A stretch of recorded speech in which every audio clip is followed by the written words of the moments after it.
Hello guys, ayan ang ulam namin ay kinamatisan na manok. Ayan, ginisa sa kamatis na manok, kinamatisan na manok.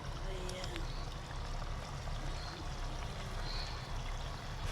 ayan, luto tayo ng ginisang manok, kinamatisan. Hello loads, happy Saturday.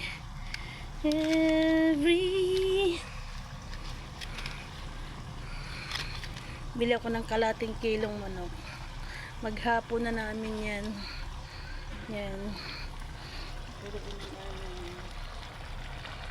Ayan. So, mamaya kakain na kami. Ayan. Record na lang muna natin kasi wala tayo pan-live ngayon.